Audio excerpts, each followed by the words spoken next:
አንጋፋውና ተወዳጁ ዘማሪ ይስሐቅ ጥሩነህ እጅግ አስደንጋጭ ነገር ገጠመው። ምንም አይነት ኃይል የኔን በር መዝጋት አይችልም። ሰዎች ተሰብስበው መዝጋት አይችሉም። ክፉ ሰዎች ተደምረው የኔን በር መዝጋት አይችሉም። ተደራጅቶ ተሰልፎ ያለ ይስማ፣ ለመከልከል በልቡ ያሰበ ይስማ፣ እየከለከለ የቆየ ካለም ይስማ።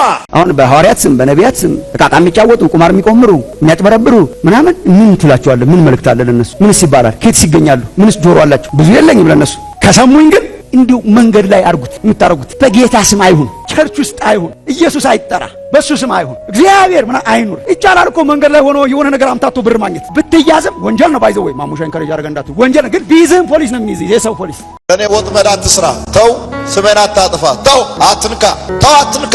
ከኔ ጋር ያለው እግዚአብሔር ምን ያደርጋል? ያጠፋሃል። በሩን አልፈን ነው የምንናገረው። ማይነካውን እንነካለን። በሃይማኖት ረጅም ዓመት የቆየውን ሰው በዚህ ነው የምንጋጨው። መንፈስና ጥላቻ የተጠመደ የሃይማኖት ተቋም አለ። በዚህ አይነት ደግሞ እናንተ ተስፋ መቁረጥ የለባችሁ። አሁንም ደግማለሁ፣ ወንጌልን የሚቃወም ራዳር ካለ ዛሬም ነገም ይሰበራል። ብዙ ኢትዮጵያ አብያተ ክርስቲያናት ማምጣት ያለበት ተጽዕኖ አለ፣ ግን እስካሁን ድረስ ክሪፕል ሆኗል። ሽባ ሆኖ ቁጭ ብሏል። እዛ መንደር ውስጥ ማለት ነው የሆነች ትንሽ ቢሮ ከፍሎ አቦ ይንቀሳቀስ። ተወዳጁ ዘማሪ ይስሐቅ ጥሩነህ ከጥቂት ዓመታት ወዲህ በኢትዮጵያ ወንጌል አማኞች ዘንድ ብቅ ካሉና እጅግ ተወዳጅነትን ያተረፉ ዘማሪያን መካከል አንዱ ነው። ነገር ግን በዛሬው ዕለት ዘማሪ ይስሐቅ ጥሩነህ እጅግ ልብ ሰባሪ የሆነ ሐዘን ገጥሞታል። በወንጌል ስም የሚደረግ ጥንቁልና መጽሐፍ ቅዱስ በማቴዎስ ወንጌል ምዕራፍ 7 ከቁጥር 15 እስከ 21 የበግ ለምድ ለብሰው ከሚመጡባችሁ በውስጣቸው ግን ነጣቂዎች ተኩላዎች ከሆኑ ከሐሰተኞች ነቢያት ተጠንቀቁ፣ ከፍሬያቸው ታውቃቸዋላችሁ። ከእሾህ ወይን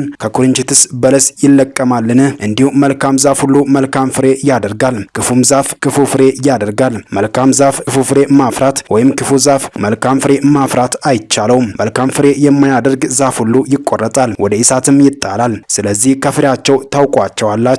በሰማያት ያለውን የአባቴን ፈቃድ የሚያደርግ እንጂ ጌታ ሆይ የሚለኝ ሁሉ መንግስተ ሰማያት የሚገባ አይደለም በማለት ስለ ሐሰተኛ ነቢያት መጽሐፍ ቅዱስ ነግሮናል።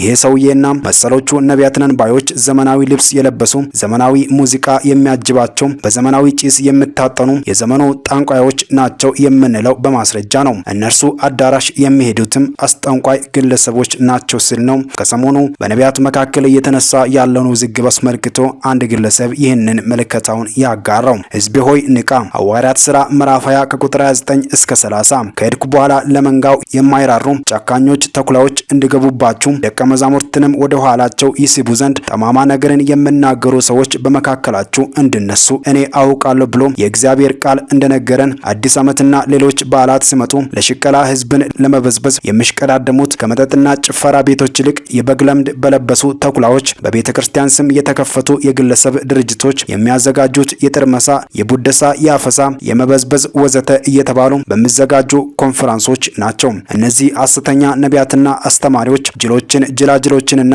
ጅላንፎችን እያማለሉ ኪሳቸውን ያጥፋሉ።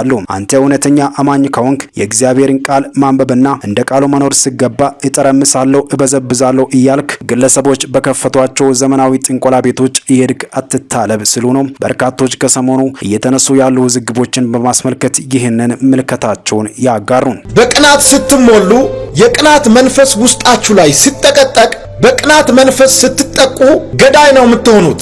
የቅናተኛ መጨረሻ ታርጌቱ ሰውን መግደል፣ ማጥፋት፣ ከምድር መደምሰስ ነው። ይሄ ደግሞ የእግዚአብሔር ሰዎች ባህሪ ስላልሆነ አትቅና ብዬ ይህንን መልእክት ሲናገር ገዳይ እንዳትሆን አሳልፎ የምትሰጥ ሰው እንዳትሆን ለመምከር ፈልጌ ነው። ኢየሱስን በመስቀል ላይ እንዲሰቀል አሳልፎ የሰጡ ሰዎች በቅናት ነው።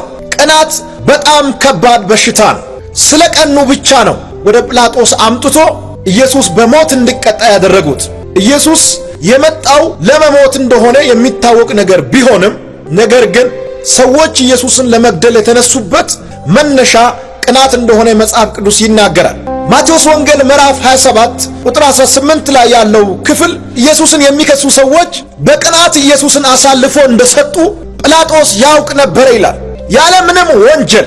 በነገራችን በቅናት ስትጠቁ፣ ቅናተኛ ስትሆኑ ሰዎችን አሳልፋችሁ የምሰጡት በጥፋታቸው ምክንያት አይደለም። ባጠፉት ጥፋት ምክንያት ሳይሆን ምንም አይነት ጥፋት እንኳን ሰዎች ሳያጠፉ ያለ ምንም መነሻና ምክንያት አሳልፋችሁ የምትሰጡ ሰዎች ትሆናላችሁ።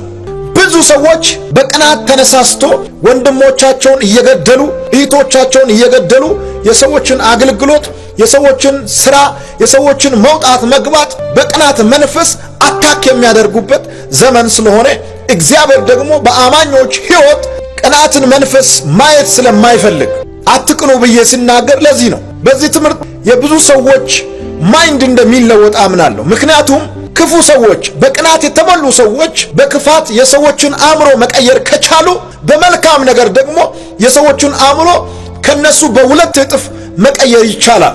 መልካም ትምህርት ስታስተምሩ ሰዎችን በመልካም መንገድ ትመራላችሁ።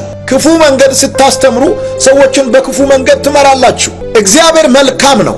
እግዚአብሔር ሲያስተምረን፣ እግዚአብሔር ሲገስጸን፣ እግዚአብሔር ሲመክረን እንደ ሌሎች አስተማሪዎች አይደለም። ሁላችንም በትምህርት ቤት ተምረን ነው ያለፍነው። አስተማሪዎቻችን በክላስ ሲያስተምሩን አንዳንድ ጊዜ ደካማ ተማሪ ወይም ደግሞ በትክክል ጊዜ ጠብቆ የማይመጣውን የተጠየቀውን መመለስ የማይችለውን ሰነፍ ደደብ እያሉ ያስተምራሉ። በኢየሱስ ስም አይሁን። ኢትስ ኦኬ ኢትስ ኖት ኦኬ ግን ኢትስ ኦኬ ኢትስ ኖት ኦኬ ግን አትሊስት አትበርብሬ ምናምን አድርጌ ከዛ እንትን አድርጌ አሁን ሰሞኑ የመጣ በሶሻል ሚዲያ በጣም የራሴ አሁን ገና እየባሱ ይሄዳሉ የሚለውን ስለማስብ እኔ የትኛው ደግሞ ይመጣ ይሆን ምናምን ማለት ነው የጀመርኩት። ነው 20,000 30,000 100,000 ምናምን ካመጣችሁ ከዛ ገንዘብ የሚያባዛ they call it miracle money እሱን የሚያረግ ካርታ ሰጣችኋል። በእና ስለ እግዚአብሔር መንገድ ላይ ስጡ። ገንዘብ አብዢ ካርታ ኢየሱስ ሊሆን አይችልም። በሱ ስም አይሁን። የሚናገሯቸው ጥቅሶች ለመስማት ሲሞክር በጣም ሳቅ ያመጣል። ኢየሱስ ከአሳ ነባሪ ብር ወስዷል የሚል ታክስ ለመክፈል ነው እሱ መኪና አልነዳበት። ሌላው ግን በጣም የሚያስገርመው የዛን ጊዜ አንድ አሳ ነባሪ ሆድ ውስጥ ነው የወጣው ብር። አሁን አንድ አሳ ነባሪ ነው ከሚሊዮኖች የሚያወጣው። አሁን እኮ አሳ ነባሪው ነው ብር የሚያወጣው። አሳ ነባሪው እኮ አንድ ነው ወይ ሁለት ሶስት ናቸው የሚሊዮኖች ኪስ ውስጥ የሚገቡት ማለት ነው። ለነሱ ያለኝ መልክ ዶንት ዱ ኢት ሲገለጥ ዳኛው መልስ መስጠት ያክታችሁ። ብር ማግኘት ከፈለጋችሁ ሌላ ቦታ አድርጉት። ኢየሱስ ብቻውን ነው። እሱ ነው መልእክት። እሱ ብቻ ነው መልእክት። እኔ እንደዚህ እያጭበረበሩ ቁማር የሚሰሩ ልጆች ሳይሆን የሚያስገርመኝ ከቁማሩ ለመጠቀም ግልብጥ ብሎ የሄደው የኛ ህዝብ ነው የሚያስገርመኝ። አሜን። ከሄዳችሁ በጣም ነው የምትገርሙኝ። ባይዘው አትሄዱ አትሄዱ ብትሄዱ ግን የእውነት ብትሄዱ ግን የእስከዛሬ አገልግሎታችንን በዜሮ ማባዛት አለብን። የእውነት ግልብጥ ብላችሁ ብትሄዱ ብር መጣ ብራዘር ማሙሻ ብር ዝም ብለው አንተ ወንጌል ኤፌሶን 3 ምናምን አንድ ምናምን ይላል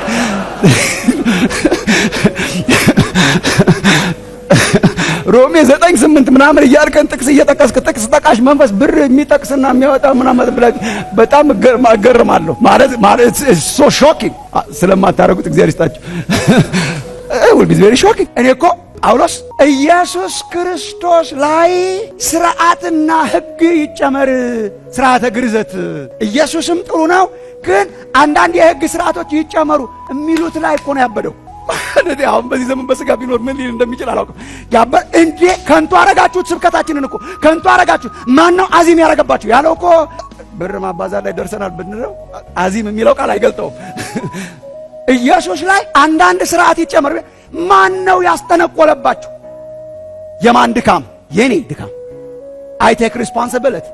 ህዝቡን ለሃይማኖት አነሳስተን ሞቅ ሞቅ አርገን ኢየሱስን ሳንሰጠው አፔታይቱን ከፍተን ለጅቦች ሰጠን። አፔታይት ከፍተን የሃይማኖት አፔታይት ከፍተን የስፒሪቹዋሊቲ አፔታይት ከፍተን መርዝ እንዲበላ አረግነው ምግቡን ስላልሰጠነው። ኢየሱስን ሰው ጢም ብሎ ተሞልቶ የተባዛ ብር ያምረዋል? is that the gospel? እንኳን የተባዛው ሳይባዛ ኪስ ውስጥ ያለው ብዙ ስንት እንዳለ ያስረሳል። ኢየሱስ ሰው ይንከራተታል ብር ለማግኘት በኢየሱስ ተሞልቶ። what is the problem? responsibility ወስዳለሁ ከጓደኞቼ ጋር እኔ በኢየሱስ ስላልሞላ ነው። ሰውን ያገኘውን አጋጣሚ ሁሉ ተጠቅሞ የጎደለው የመሰለውን ለመሙላት ይሞክራል። ሐሰተኛ ሰራተኞች ምንድነው የሚያደርጉት? የጎደለው እንዳለው ያሳዩታል። ጄኑዊንሊ በኢየሱስ ብትሞላ፣ በእግዚአብሔር ቃል ብትሞላ አፔታይት ለሌላ ነገር ተዘግቶ ትኖራለህ እንጂ የሚንከራተተውን ሰው ሳይ እኔ ለቸርች ነው መልእክቴ፣ ወንጌል ስላልሰበክን ነው። ቁጭ ብለን አሁን ሌላ ሰው ብሌም የሚያደርጉ ሰዎች አሉ። እንትና ነው እኛ ነን። ምንድነው ችግሩ? ወንጌል የሰበክን መስሎን ወንጌል አልሰበክንም። ለምን? ወንጌል ኢየሱስ ነው። ዳዊት ጋር ጀምሮ ዳዊት ጋር ያለቀ ወንጌል ሊሆን አይችልም። አብርሃምና ሳራ ጋር ጀምሮ አብርሃምና ሳራ ጋር ያለቀ ጥሩ ታሪክ መንገድ ወንጌል ሊሆን አይችልም። ወንጌል has to come to Christ። መጽሐፍት ሁሉ ስለኔ ይናገራሉ። አገር ቤት አንድ ሰውዬ ነበርና ሁሉ ጊዜ ወደ ቤት ሲመጣ ማታ ወደ ቤት ሲመጣ ከስራው ማለት ነው ዳቦ ሙዝ የሆነ ነገር ሲይዞ ነው የሚመጣው። እና ልጅ አለው አንድ ልጅ አለው። ያ ልጅ አባቱ ገና ከዛ ሲመጣ ብሎ ሄዱ አባቴ ብሎ ይጠመጠምና ከእጁ ላይ ያለውን ተቀብሎ ሮጦ ወደ ቤት የሚገባው አባቴ ወክ አድርጎ ቤት ሳይገባ እሱ ቤት ይገባና የመጣው ነገር ምን እንደሆነ አይቶ ከፍቶ አውጥቶ መብላት ይጀምራል። እና አባትየው አንድ ቀን አስተዋለ ልጁን ሚስ እያደረገው እንደሆነ እና አንድ ቀን መጣ ባዶ እጁ መጣ አባትየው። ከዛ ልጁ ሮጠና ሲያይ ምንም አላለም። አባባ ምን ይዘልኝ መጣለሁ? አይ እኔ ራሴ መጣለሁ። ማን አለ አንተን? አሁን እንደሱ አይደለንም እኔና እናንተ። አሁን እግዚአብሔር ትንቢት ካልተናገረ፣ አሁን እግዚአብሔር ዛጋ ያለሽ እህት ብሎ ስልክ ቁጥር ካላወራ፣ የአያታችንን የምንጅላታችንን ስም ካልጠራ ከእግዚአብሔር ጋር ፌሎሺፕ ማድረግ እንደሚል ታውቃላችሁ መጽሐፍ ቅዱስ። ይሄ ሁሉ እንደሚያስፈልጋችሁ ሳትለምኑት ገና አንድ ሰው አሜን ይበል እስቲ። ሳትለምኑት ገና ይሄ ሁሉ እንደሚያስፈልጋችሁ። ልጅነት አቋርጣችሁ ልመና የገባችሁ እባካችሁ ተመለሱ። ልጁኑ አምልኩ። ልጅነት አቋርጣችሁ በቃ የልመና ቁፋዳ ይዛችሁ ሱም ነቀልኩት ሱም አስለ አትድከም ብራዘር፣ እባክህ ተወው። እሱ አባት ነው፣ አንተን ነው የሚፈልገው። ጀስት ፌሎሺፕ ዊዝ ጋድ። ለእግዚአብሔር ሰሚት አድርግ። አንተ ያልከው ይሁን በል። እንደዚህ እንድኖር ከፈለግ ኦኬ በለው። በቃ አለቀ። ዘመዶቼ እኔ ትንሿን ልጄን በጣም ነው ማሸንፋት። በጣም እናትየው እንደዚህ ትለኛለች፣ እንትላትን በላት ትለኛለች። ይነጋገሩና አንተ ንገራት ትለኛለች። ብዙ ነገር አልነግራትም። ዘመዶቼ ቁጭ አድርጌ ልጄ ይሄ ነገር ይሻልሻል ወይስ እኔ እላታለሁ። ደሴት አባቴን ሚስ ከማረግ ትላለች። የፈለገው ነገር ባናቱ ልጆቼን ፍቅር በማስያዝ ነው የማምነው። እግዚአብሔርም የሚያምነው በዚህ ነው። ለማኝ እንድትሆን እኮ አልጠራህም እግዚአብሔር። ገብቶሃል? ሁልጊዜ ጌታ ሆይ ስጠኝ፣ አምጣ፣ አውርጅ፣ አስለቀቅኩት፣ የተያዘው የታሰረው ምናምን እንድትል እኮ አይደለም የምትጠራው። ኢቭን ስትንበረከክ ጂሰስ ስትንበረከክ አንተ ስላቂ እግዚአብሔርን አግኝታችሁ የጸሎት ርዕስ ረስታችሁ ታውቃላችሁ? በዚህ ጉዳይ ጸልያለሁ ብላችሁ ልክ ስትንበረከኩ ልስት ታርጋችሁት እግዚአብሔር አስረስቷችሁ አባቴ አሁን ያልኳችሁ ልጄ የእሷ አባት የማይችለው ነገር የለም። ምንም አንዳንዴ እንዴት ለምፈራት ጠይቁኝ። የእሷ አባት ማቀው የተማረ ብትሉ የእሷ አባት ሁሉ ነገር የእሷ አባት ስለ ሁሉ ነገር አባት ሆነ። ሰው አላደግ ሲል እንትን ተፈቅዷል እንትን አልተፈቀደ ያለማደግ ምልክቶች ናቸው። አትንካ፣ አትያዝ፣ አትቅመስ፣ እንትን አለ ወይ የለም ወይ ሜኒ ውስጥ ገብቷል አልገባም በክር እንትን ይሄ ሁሉ ጭንቀት ምን አመጣው? እያደገ ያለ ክርስቲያን እኮ ያስታውቃል። ለምን ተፈቅዷል አልተፈቀደ ሳይ እየተጸየፈው ይመጣል። ራሱ ሲፈተን የሚገኝ እድገት ያብዛላችሁ እግዚአብሔር። ሲፈተን የሚገኝ ኦሪጂናል የሆነ እሱ እኮ ነው ሀገሩን የሞላው። በጣም በየመንገዱ ታገኘዋለህ። በጣም ርካሽ ነው፣ በጣም አበለብል ነው፣ በጣም ይመስላል። ግን አንድ ነገር እንኳን አያደርግም። አርቲፊሻል እድገት አቁም ወንድሞች እናቶች። የተቀባባ እድገት እናቁም። በእውነተኛ ሚዛን ተመዝነን እግዚአብሔር ሲመዝነን ከብደን የምንገኝ፣ ሰውም ሲያየን ከብደን የምንገኝ፣ ዓለምም ስታየን ከብደን የምንገኝ እንድንሆን ነው እግዚአብሔር የሚፈልገው። ከአንደኛ ጴጥሮስ መልእክት ላይ አንደኛ ጴጥሮስ ብቻ ሳይሆን አዲስ ኪዳን ሳነብ በአጠቃላይ የማገኛቸውን አንድ ሶስት ዋና ዋና መለኪያዎች አነሳላቸዋለሁ። ከዚህ በፊትም አንስቻቸዋለሁ። ሮሜ መጽሐፍ እዚህ ምዕራፍ 12ን ስንማር ግን I want to remind us ያደገ ያለ ሰው በምን ይገለጣል? በጣም ግልጽ ነው። በተደጋጋሚ እነኚህ ሶስቱ በተደጋጋሚ አሉ። አሳያቸዋለሁ። እነሱ በምንድን ነው የሚያስታውቀው? እድገት በምን ይለካል? አንደኛ ጴጥሮስም እንደሚያስተምረን ይሄ እግዚአብሔርን በተመለከተ ነው። እግዚአብሔርን በተመለከተ መንፈሳዊ ነገርን በተመለከተ እግዚአብሔርን ማስደሰት በተመለከተ እያደገ ያለ ሰው የቅድስና ፍላጎት ነው አንዱን የቅድስና ግለት፣ የቅድስና ፍላጎት፣ የቅድስና ጥማት በምን ይገለጣል? ያደጉ መምጣት ፕሮግሬሲቭ በሆነ ቅድስና፣ ፕሮግሬሲቭ በሆነ የቅድስና ህይወት ኮምፕሊትሊ ፍጽምና አይደለም፣ ግን እየተለወጠ እየተቀደሰ በመምጣት ፍላጎት ይጨምራል፣ ጥማት ይጨምራል። የመቀደስ እግዚአብሔርን በተመለከተ ለሰው ወገኖቼ ቅድስና ለሰው አይደለም። ቅድስና ለማን? አረ ተናገሩ። እግዚአብሔር ቅድስና ለእግዚአብሔር። አክቹሊ ሰውን እያሰበን አይደለም የምንቀደሰው። ሰውን ቅድስና ለሰው መርህ ያላቸው ሰዎች በሰው ፊት ኢምፕሬሲቭ ናቸው፣ በእግዚአብሔር ፊት ባዶ ናቸው። ቅድስና ለሰው አይደለም። ሰው አይደለም መለኪያችን። ቅድስናን ለሰው ካረግነው ድራማ ሰሪ እንሆናለን እንደ ፈሪሳውያን። ቅድስናን ለሰው ካረግነው በሰው ፊት ድራማ የምንሰራ ተዋንያን ያደርገናል። በሰው ፊት ሰውን ኢምፕረስ እናደርጋለን። አካባቢያችን በጣም ይገረምብናል። በእግዚአብሔር ፊት ግን ቀለን እንገኛለን። በሚዛን ተመዘንክ ቀለህም ተገኘ ከመባል እግዚአብሔር ይጠብቃል። እግዚአብሔር ሲመዝን የከበደ ቅድስና ለእግዚአብሔር ነው። ወደ እግዚአብሔር የተደረገ ቅድስና ግን በሰው ይታያል ነው። ወደ ሰው ሳይሆን ወደ እግዚአብሔር ነው። ቅድስና ለእግዚአብሔር ነው፣ ግን በሰው ይታያል። የቅድስና ጥማት ነው ወንድሞች እናቶች። እድገት በምን ይታወቃል? ቆሻሻ ነገርን ይጠየፋል። ሳምሃው ላይፍህ ማለት ነው። ይሄ ላስት ዊክ ማስጀላችኋለሁ፣ ግን አነባለሁ። ዛሬ ትንሽ አነባለሁ ሰፋ ያሉ ፓሴጆች።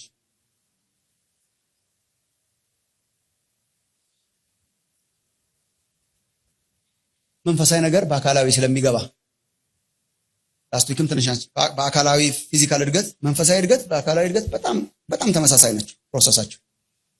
ልጅ እያለን ባለፈው ያነሳሁት ዋናዋ ቮካብለሪ ልጆች ታሳድጉ፣ ላስት ዊክ እንዳልኩ ልጆች ታሳድጉ ዋናዋ የልጅ አፍ መፍቻ ሳትሆን የወላጅ አፍ መፍቻ። የወላጅ አፍ መፍቻ ሀው ነው። ሀው ያቃጥልሃል፣ ሀው ይገልሃል፣ ሀው እንትን ያረጋል። አቁማ በቃ ያ ሁሉ ያምረዋል ህፃን ሁሉ። እና እያለቀሰ ነው የምታስጥለው የሚጎዳውን ነገር። በጣም አይገርማችሁ? የኤሌክትሪክ ሽቦ ይዛል ይላል፣ ይገለዋል። ሀው ይገልሃል፣ ሀው ይገልሃል ትላለህ። አያገባውም። እና ስትለየው ያለቅሳል። የሚጎዳው እንደሆነ አያቅማ፣ አላደገማ። ያላደገ ህፃን ስለሆነ በሚጎዳው ነገር ሁሉ መጫወት ያምረዋል። ዛሬ ምን አይነት ነገር ነው የመጣባችሁ? ያላደገ ሰው ሁሉ ያምረዋል፣ የሚጎዳውን ጨምሮ ሁሉ ነገር። በቃ ልጆቻችን እንደዛ እኮ ነው። የሚጎዳቸውን መርዝ እያስለቀስክ ነው የምትነጥቃቸው። አያቅማ፣ አልገባውማ። ተው ነው በቃ ተው ተው ተው ተው አይ ነው። ሴቶችም እንደዛ ናቸው። አይ እንደው አላሰብነውም እንጂ እኮ ወላጆች እግዚአብሔርን ማመስገን አለብን። 20-30 ዓመት ሙሉ ተይ እያለን ቢሆን ኖሮ እኮ ጉሮሯችን ደርቆ ነበር። በቃ ወስለ ጥቂት ዓመታት በኋላ ራሱ አይነካም፣ ጭቃ አይነካም፣ መርዝ አይነካም፣ የሚጎዳው ነገር አይነካም፣ የሚያቃጥል ነገር አይነካም፣ የሚያረግ ነገር አይነካም። ዶሮ ዋይ ብሎ በግድ የምናስለቅቀው ነገር አሁን የሚጸየፉት ለምንድን ነው? መልስ እያደጉ ስለሆነ። ማደግ ምን ያረጋል? የሚጎዳ ነገር ያስጸይፋል። ኧረ በእግዚአብሔር እንንቃ። ማደግ በምን ይታወቃል? እንዴት ነው ሰው እያደገ መሆኑን በምን ተዳርጓል? ረግረግረግረግ አድርጎ እየበላ ስለጨዋ አይደለም። በቃ የሚጎዳውን ነገር አይነካም፣ ራሱ አይነካም። በቃ ተጨንቆና ተጠቦና በቃ ምናምን በቃ ሊጋለስቲክ ነገር በጌታ በስ ያለ ሳይሆን ሳይነካው እያደገ ያለ ባህሪ ቆሻሻ ነገር አይነካም። ወደዛ አይነት እድገት እግዚአብሔር ያስገባል። አሁን እኔ አንዳንድ ጊዜ ስለ ኃጢአት ለምንድን ነው የምንጨቃጨቀው እላለሁ። ሲሪየስሊ ኃጢአት ስለማድረግ ሰው ለምንድን ነው የሚጨቃጨቀው? ማለት ለምንድን ነው የምንጨቃጨቀው? እንትን ማድረግ ተፈቅዷል፣ ለምንድን ነው የምትከለክሉን ይላል አንዳንዱ ጴንጤ። ለምንድን ነው የምትከለክሉን? እንትን ማድረግ አልተፈቀደም። እስቲ በእግዚአብሔር ቃል አሳየኝ። እንትን የሚል ቃል አለ። የእኛን ዘመን የኃጢአት መገለጫዎች ባይብል ውስጥ ካላሳየኝ ይላል። የለም አይዛን ጊዜ ቲጃራ የለም። አሁን ቅርብ ጊዜ የተፈለሰፈ